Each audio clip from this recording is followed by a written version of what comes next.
सम्पूर्णमा नमस्कार। म रोशन परियार। सुदूरपश्चिम प्रदेशको अछाम जिल्ला रामारोशन गाउँपालिका वडा नम्बर 1 मलातीकोटको सिसिनीमा रहेको समुद्री सतहबाट करिब 2200 मिटर उचाइमा अवस्थित श्री पिङ्गला देवीको मन्दिर छ। यस बारेमा थोरै रोचक सत्य तथ्य लिएर आएको छु। आउनुहोस् जानकारी लिउँ। यस ऐतिहासिक धार्मिक स्थलको आफ्नै छुट्टै कथा छ। यो मन्दिर घना जङ्गलको बीचमा रहेको छ।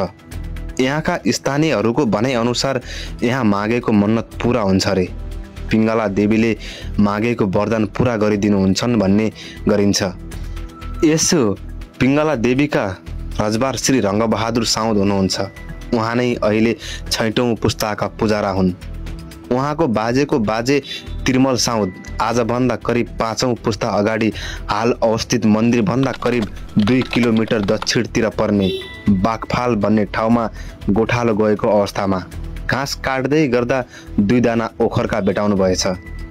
ती भेटाएका ओखर लिएर अखडा भन्ने ठाउँमा फुटाएर खाना खोज्दा एउटा दानाबाट रगत र अर्को दानाबाट दुध आएछ। यो दृश्य देखेर तिर्मल साउद अचम्मित र भयभीत हुनुभयो।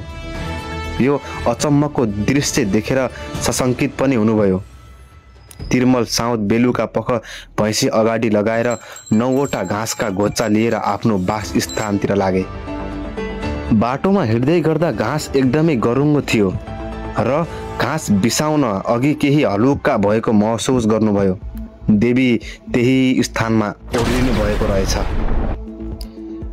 उहाँ देवी भेटाउनु हुने तिर्मल साउदले त्यतिखेर त्यही ठाउँमा यस्तो के हुन लाग्यो भनेर अलि ठुलो स्वरले भनेछन्, यदि साँच्चीकै तिमी देवी हौ भने मैले पालेका भैँसी मध्ये बाठा भैँसी ब्याउने र ब्याउने भैँसी दुहुनु हुन् भनेर भनेछन्।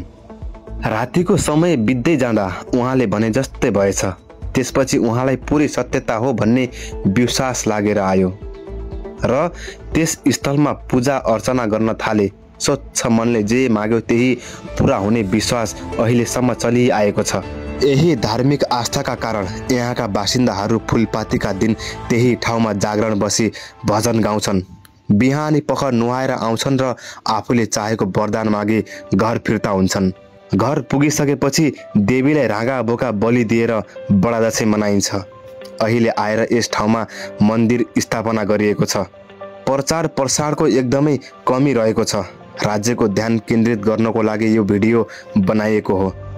भविष्यमा गएर हाम्रा सन्ततिहरूले यस्ता ऐतिहासिक धार्मिक र सामाजिक कुराको जोगेर्ना गर्न सिकुन्, यसको संरक्षण गर्न सिकुन्।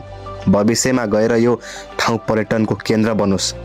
वैदेशिक पर्यटकहरू भित्र्याउन यस ठाउँको प्रसार प्रसार गर्न निकै जरुरी छ। प्रचार प्रसार नभएकै कारण यो ठाउँ पछि परेको छ। यो छुपेको रहस्यमय कुरा सबैले थाहा पाउनको लागि भिडियोलाई सक्दो सेयर गरिदिनु हुन हार्दिक अनुरोध गर्दछौँ। पिङ्गला देवीले हामी सबैको रक्षा गरून्। धन्यवाद।